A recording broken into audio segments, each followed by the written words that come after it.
우리가 지난주까지 출애굽기의 긴 여정을 마쳤습니다.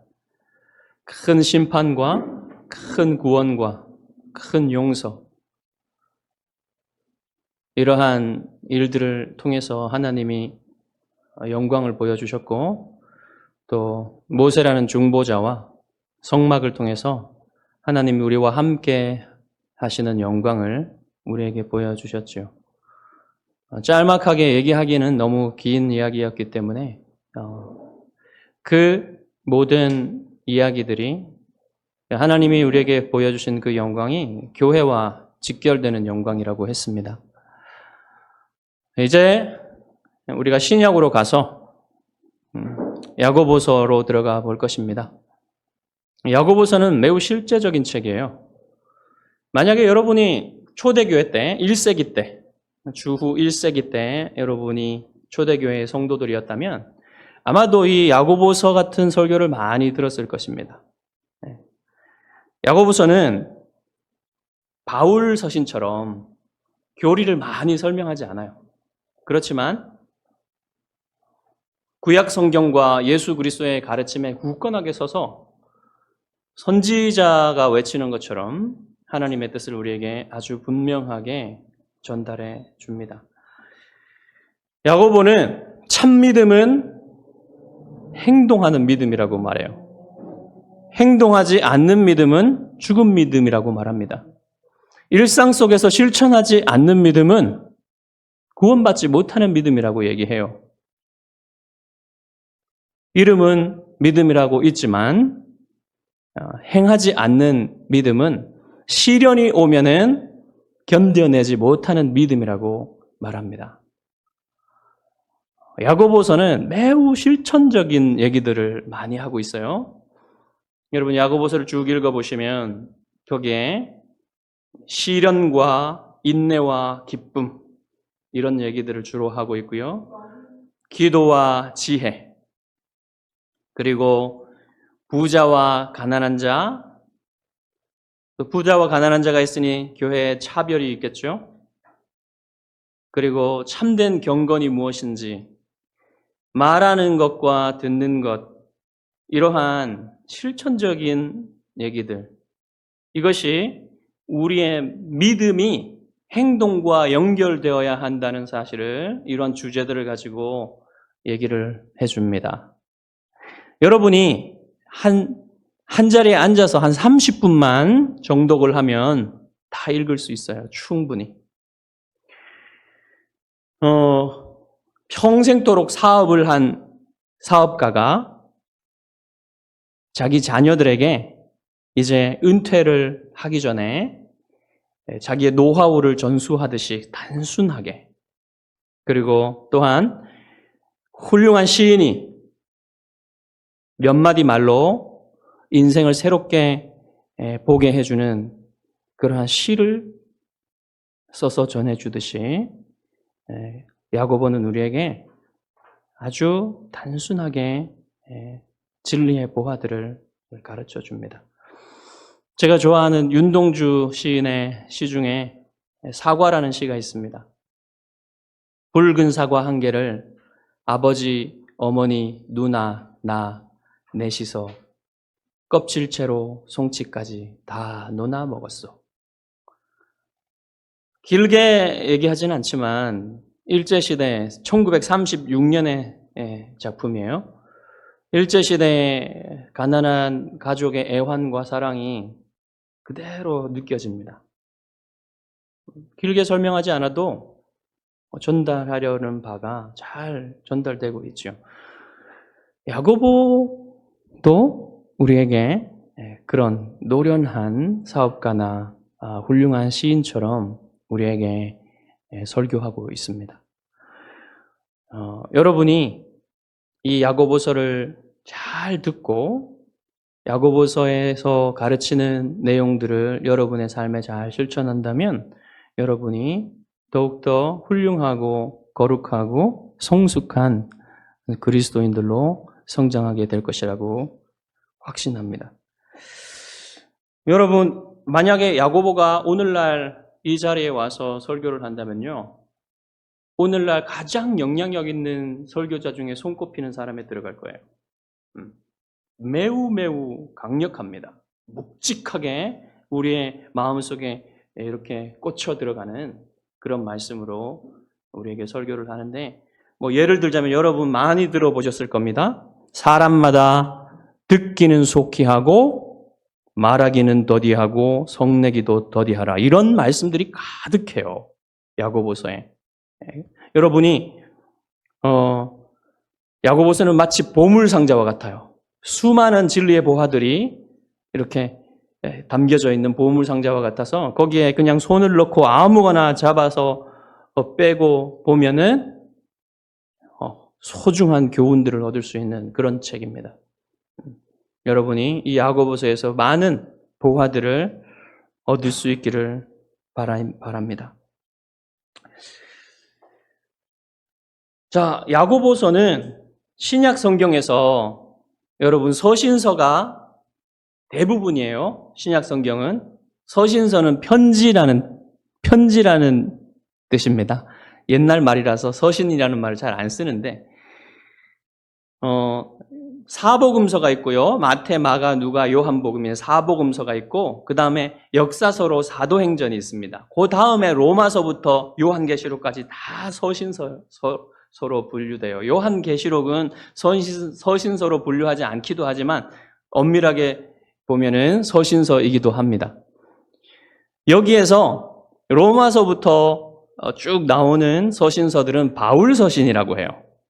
근데 바울 서신은 바울이 썼지만 바울이 누구에게 쓰는지 정확하게 명시를 해요.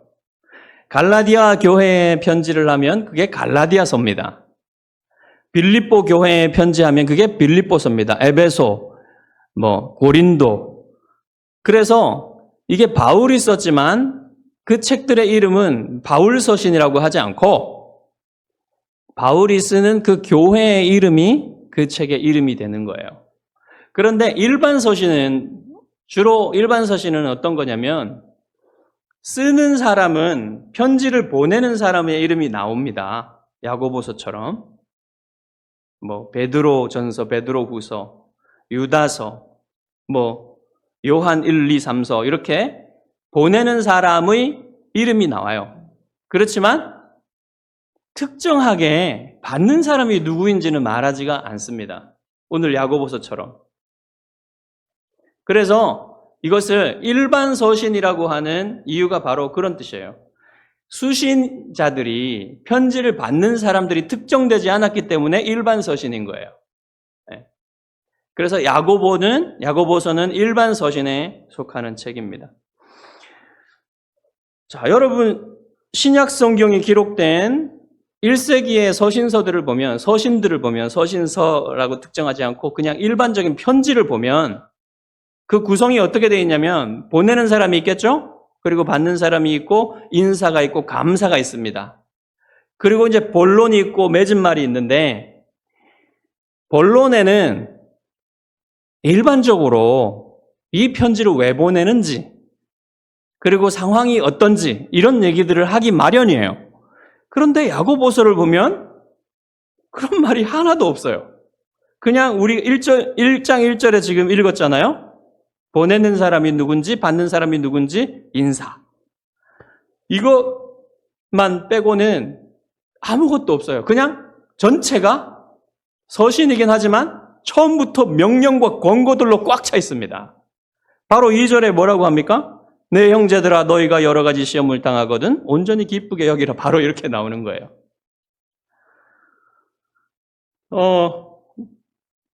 처음에 이렇게 시작했죠? 그 다음에 마지막은 어떻게 할까요? 우리 마지막 한번 볼까요? 5장 19절 20절 한번 가보겠습니다. 같이 읽어볼까요? 내 형제들아 너희 중에 미혹되어 진리를 떠난 자를 누가 돌아서게 하면 너희가 알 것은 죄인을 미혹된 길에서 돌아서게 하는 자가 그의 영혼을 사망에서 구원할 것이며 허다한 죄를 덮을 것임이라. 보시면 인사도 없고 맺은 말도 없고 그냥 권고로 끝납니다.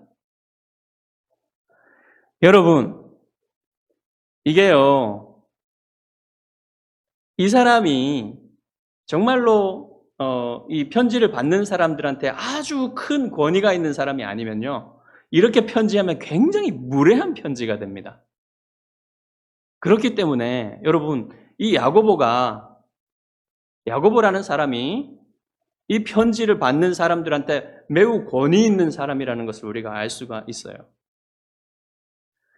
자, 그러면 1장 1절에 보시면 이 편지를 보낸 사람이 자신이 누구라고 소개를 하는지 보세요. 하나님과 주 예수 그리스도의 종 야고보.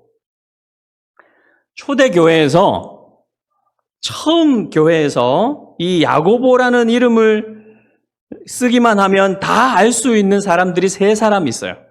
신약 성경에. 두 사람은 사도고 한 사람은 사도가 아닙니다. 첫 번째 사도는 사도 요한의 형제 사도 야고보예요. 그런데 이 야고보는 일찍 순교합니다. 그래서 야고보서의 저자가 될 수가 없어요. 그리고 두 번째 야고보는 작은 야고보라고 하는 사람인데 이 사람은 알페오의 아들 야고보입니다. 그런데 이 사람은 성경에 잘 등장을 하지가 않아요. 사도이긴 한데 존재감이 아주 적은 사람이에요. 뭔가 큰 행적, 어떤 행적을 남기지 않았습니다. 그래서 이 사람도 이런 큰 권위를 가진 사람이 아니라는 사실을 알 수가 있어요. 그래서 우리가 세 번째 야고보를 주목할 수밖에 없는데요. 세 번째 야고보는 누구냐면 예수님의 친형제, 동생 야고보입니다. 예수님의 친형제이긴 하지만 반쪽 형제이죠. 야고보는 이 동생들, 예수님의 동생들 중에 바로 밑에 동생이에요. 남자들 중에는.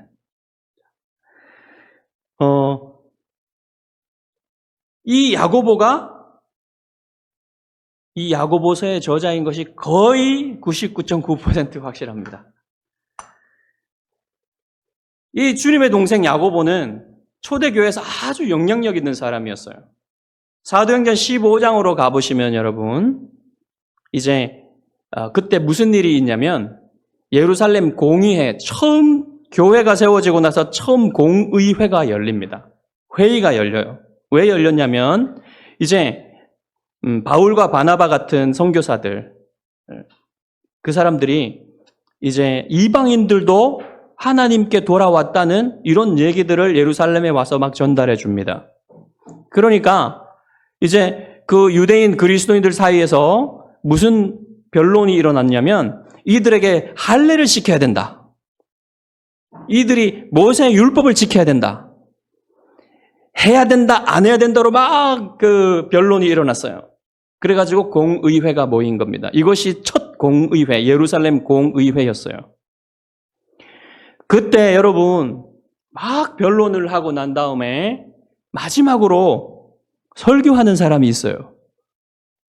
사도들이 있는데도, 쟁쟁한 베드로와 요한 같은 사도들이 있는데도 불구하고 야고보가 일어나서 설교를 해요. 여러분 그 설교를 한번 찾아볼까요? 사도행전 15장 13절 한번 찾아보십시오. 사도행전 15장 13절부터 21절까지 우리 같이 한 절씩 교독해 보겠습니다. 사도행전 213페이지 13절부터 제가 읽겠습니다. 말을 마침에 야고보가 대답하여 이르되 형제들아 내 말을 들으라.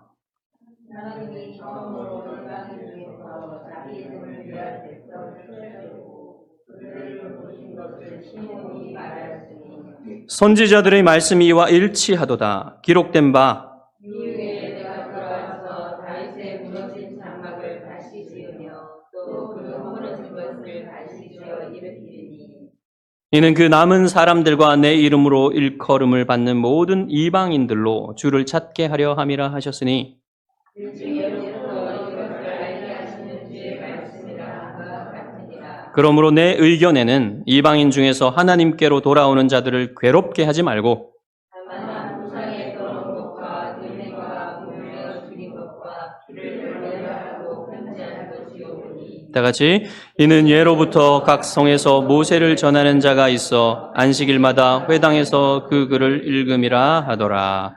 예, 여러분 이게 설교 이게 다는 아닐 거예요. 설교를 했을 겁니다. 야고보가. 그런데 압축해서 이렇게 기록해 놓은 것이죠. 그런데 여러분이 얘기를 들으면 어떻습니까?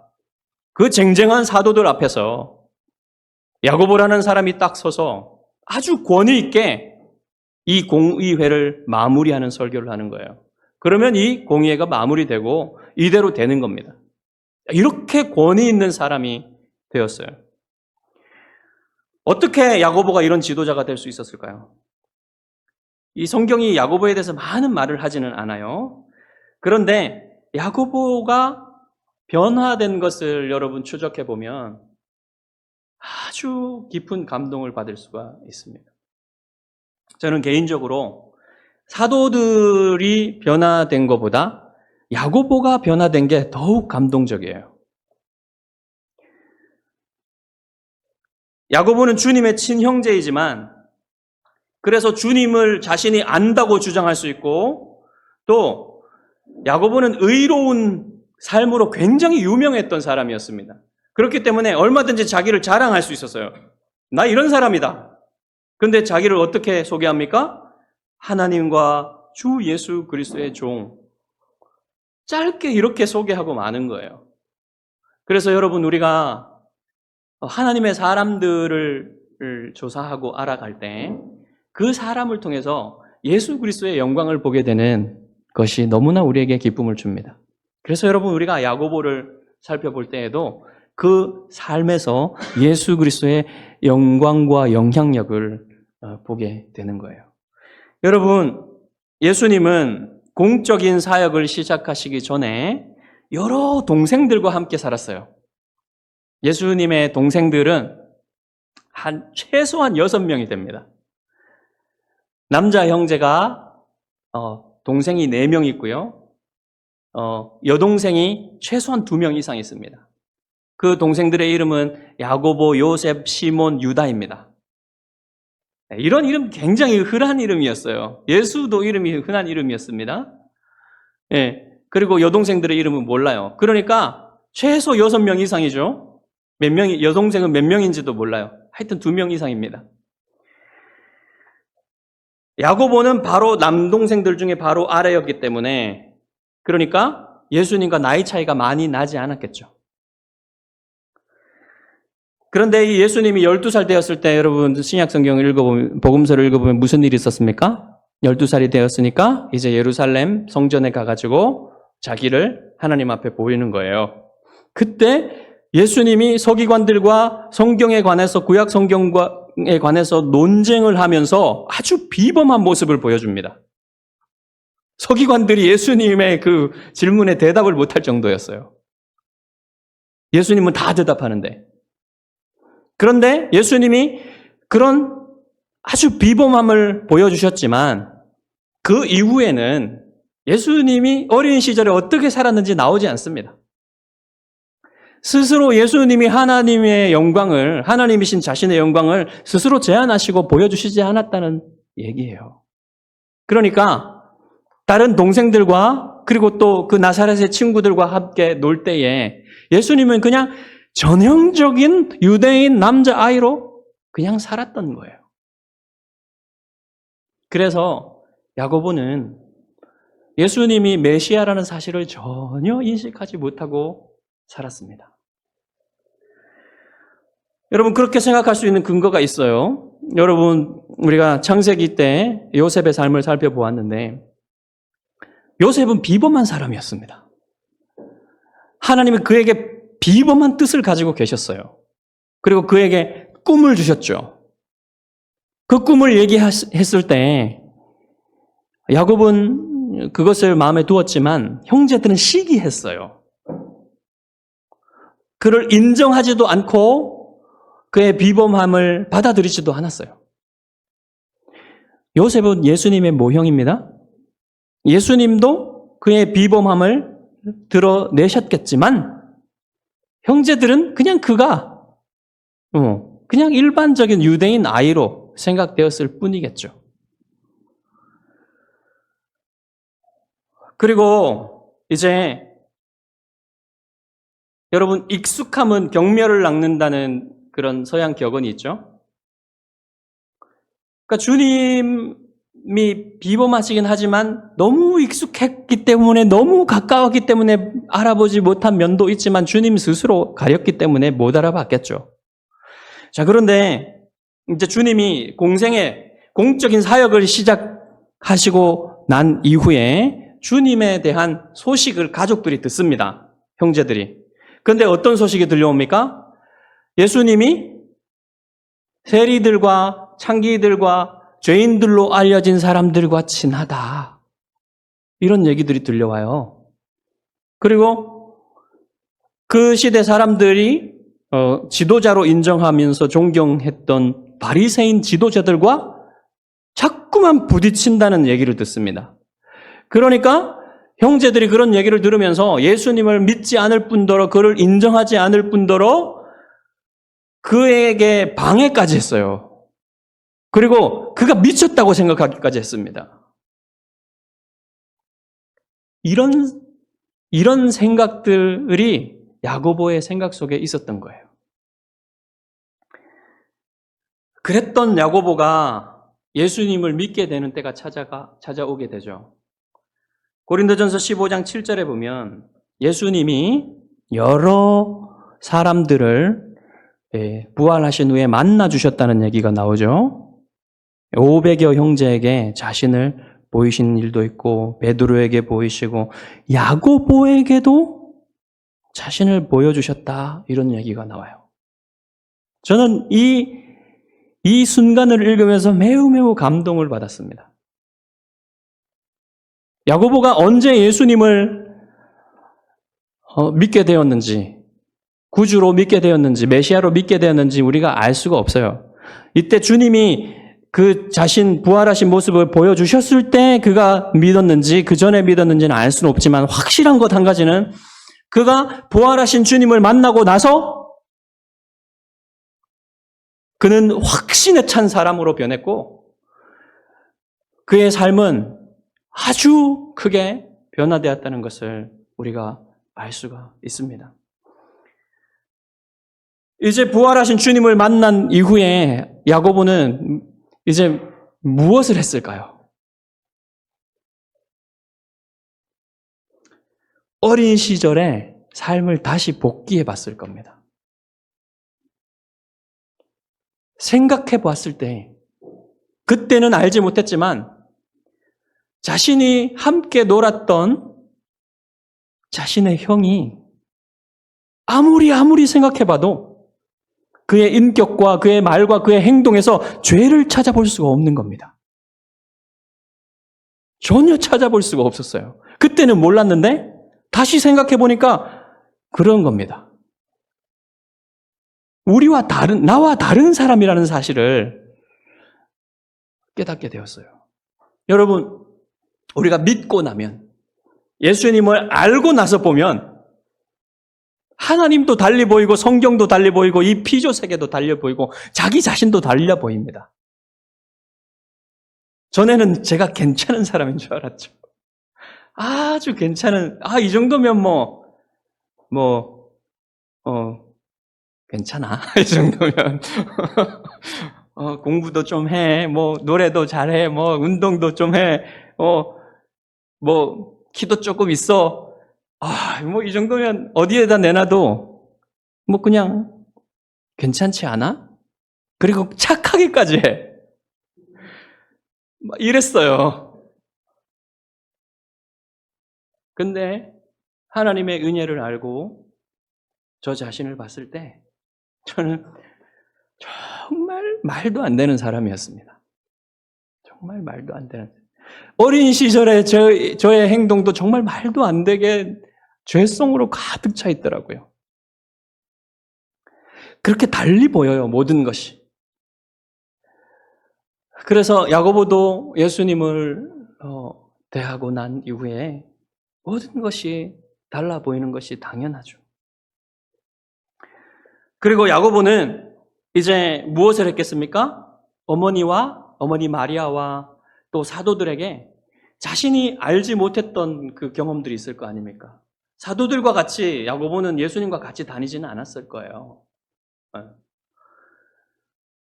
그래서 자신이 알지 못하는 경험들에 대해서 묻고 또 배우고 그리고 예수님의 가르침에 관해서도 열심히 배우려고 했을 거예요. 그래서 자신이 사랑하는 모세의 율법과 주님의 가르침을 비교해 보면서 새롭게 모세의 율법을 깨닫게 되는 것입니다. 그래서 야고보가 모세의 율법에 대해서 하나님의 법에 대해서 뭐라고 하냐면 자유롭게 하는 완전한 율법이라 그래요. 그리고 최고의 법이라고 얘기합니다. 하나님의 법을. 야고보는 이 모세의 율법에 아주 큰 열심이 있었던 사람이에요. 그래서 이 모세의 율법을 증거하고 가르치고 또 사람들이 지키는데 아주 열심히 있었습니다. 근데 그것을 새로이 예수님을 통해서 새로이 해석하고 새로이 알게 되면서 그는 은혜 가운데 이 율법을 지키며 은혜 가운데 이 율법을 설교하는 사람이 돼요. 그리고 야고보는 무엇보다도 산상수훈을 깊이 묵상하고 그것을 자기 삶에 실천했던 것 같아요. 왜냐하면 예를 들면 1장 12절 같은 말씀이 있습니다. 시험을 참는 자는 복이 있나니 이는 시련을 견디어낸 자가 주께서 자기를 사랑하는 자들에게 약속하신 생명의 면류관을 얻을 것이기 때문이라. 여러분 산상수훈에 보면 뭐뭐한 자는 복이 있나니 이런 말씀 있죠? 예, 야고보의 생각 속에 주님의 산상수훈이 가득 차 있는 거예요. 야고보는 이처럼 다른 사람은 가질 수 없었던 경험을 홀로 가지고 있었습니다. 예수님의 어린 시절을 곁에서 보고 함께 할 수 있었다는 그런 강점이 있었어요. 그리고 야고보는 매우 의로운 삶을 살았습니다. 모든 사람들이 다 인정했어요. 그래서 야고보가 서면 그의 권위가 딱 섭니다. 네. 그런 사람이 말하자면 예루살렘 교회의 담임 목사였습니다. 그래서 의로운 야고보라고 불렸어요. 이 사람은. 기도의 사람이었고 가난한 동족들을, 가난한 또 그리스도인들을 돕기로 유명한 사람이었습니다. 그래서 이 사람을 보면 온유하시고 의로우신 예수님이 떠오를 정도로, 그러니까 예수님의 형제니까 또 얼마나 떠올랐겠어요. 그렇게 강력한 영향력이 있는 사람으로 성장을 했습니다.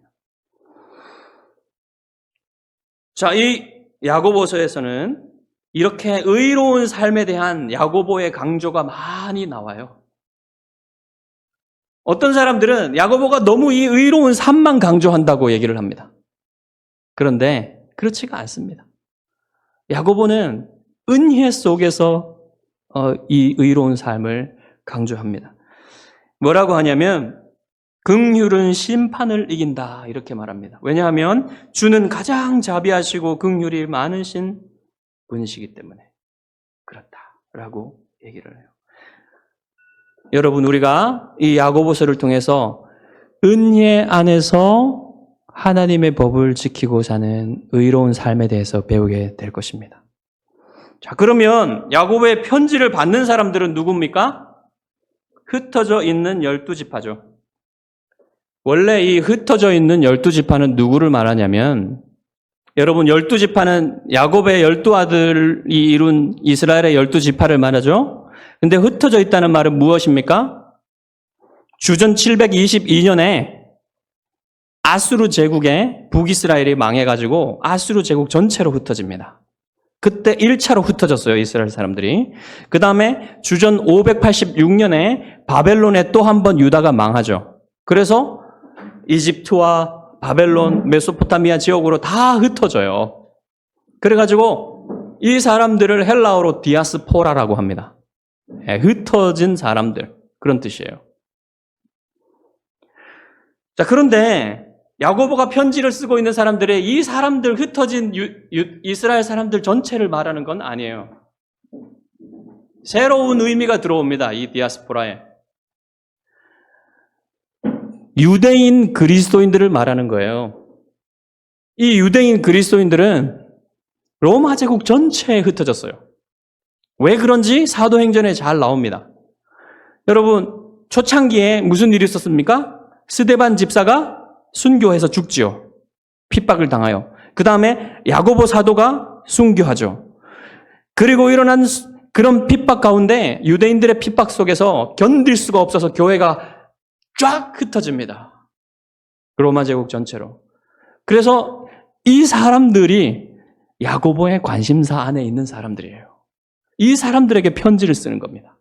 그래서 이 사람들을 흩어진 12지파라 부르는 거예요. 여러분, 교회가 새로운 이스라엘, 참 이스라엘이라고 그랬죠? 영적인 의미에서 이 사람들한테 쓰게 되는 겁니다. 그런데 여러분, 이 각 나라의 로마 제국에 흩어져서 살고 있었던 유대인 그리스도인들의 삶은 전혀 녹록치가 않았어요. 오늘날 우리의 삶도 녹록치가 않지만 오늘 우리가 번영되고 평화로운 속에서 이렇게 오랫동안 70년 이상을 이렇게 살고 있지만 그럼에도 불구하고 우리 대한민국 시민들의 삶은 아주 고단합니다. 그보다 훨씬 고단한 사람들이 이 사람들이었어요. 여러분, 이 사람들이 각 나라에 퍼졌는데 각 나라에는 또 유대인들의 회당들이 큰 도시에는 있었어요.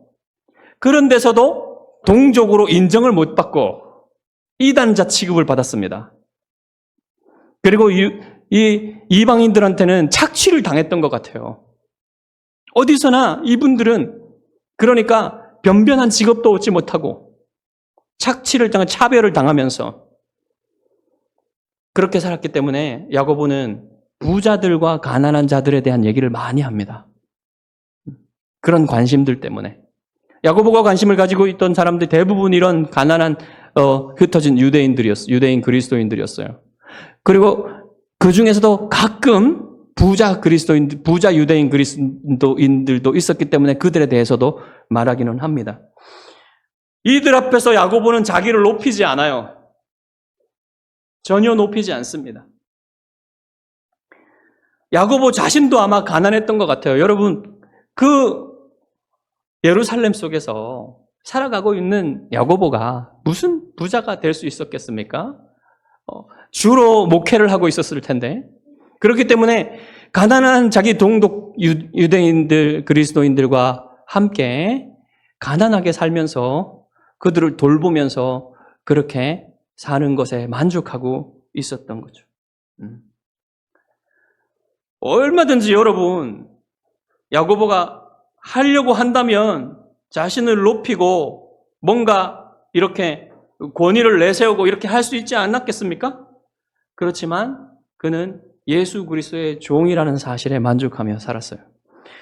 여러분, 오늘날 대부분의 한국교회 목사님들 어떻게 삽니까? 가난하게 살아요.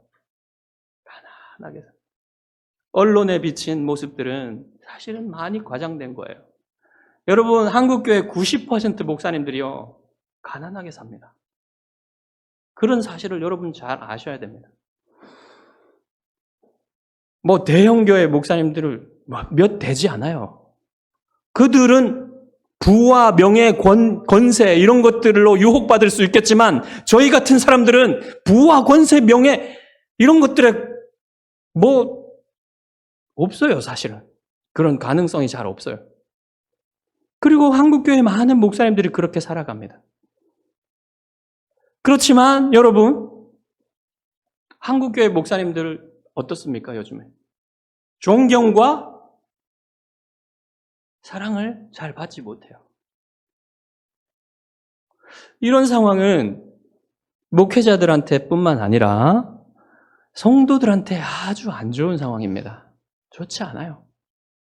그래서 저는 여러분들에게 제가 위대한 사람이 되지 않아도 여러분들에게 존경받는 목회자가 되고 싶습니다. 그것이 여러분에게도 좋은 거죠. 그리고 다른 많은 교회들도 그렇게 되기를 바랍니다. 그렇게 되기를 기도하십시오. 그게 여러분 또 한국교회가 사는 한 가지 길이에요. 그리고 여러분들은 이 시대의 그리스도인들처럼 이 흩어진 유대인 그리스도인들처럼 낮은 지위에 있거나 너무 가난하거나 그러지 않습니다. 여러분들은 어느 정도 사시잖아요. 그렇죠? 압제를 당하거나 외적인 핍박을 당하거나 그렇게 하지 않잖아요. 그렇지만 여러분은 이 사람들과 동일한 무엇이 있습니다. 여러분들도 다 여러분 저 천성을 향해 가는 나그네요 이방인들로 살아가고 있는 사람들이에요. 여러분이 대한민국의 시민들이지만 다 대한민국의 시민들 맞죠? 미국에 살고 계신 분도 있어서 그렇지만 여러분의 영원한 나라, 여러분이 정말 우선순위를 가지고 있는 나라는 천국이에요. 하나님 나라입니다. 여러분은 하나님 나라의 시민이에요. 그래서 여러분 이 세상에서는 여러분이 나그네와 외국인들처럼 살아야 됩니다. 대한민국이 여러분의 우선순위가 될 수가 없어요. 하나님 나라가 우선순위가 되어야 돼요. 그것은 다른 말로 하면요. 여러분이 믿음으로 살아야 된다는 말이에요. 상식으로 사는 게 아니라. 사람들은 상식이 있고 그냥 상식적으로 사는 사람들을 잘 산다라고 얘기합니다.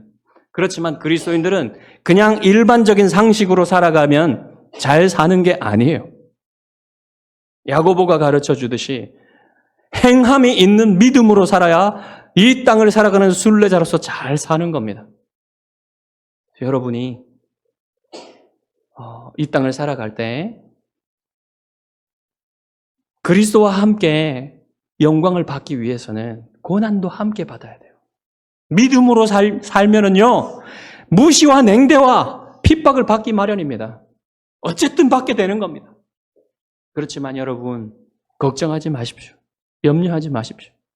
야고보가 야고보서를 통해서 이 세상에서 믿음으로 순례자로 살아갈 때 어떻게 지혜롭게 살아야만 하는지를 우리에게 가르쳐 줍니다. 잘 이 야고보서를 통해서 배워서 여러분이 하나님이 원하시는 더욱 성숙하고 거룩한 그리스도인들이 되기를 주님의 이름으로 축복합니다. 기도하겠습니다.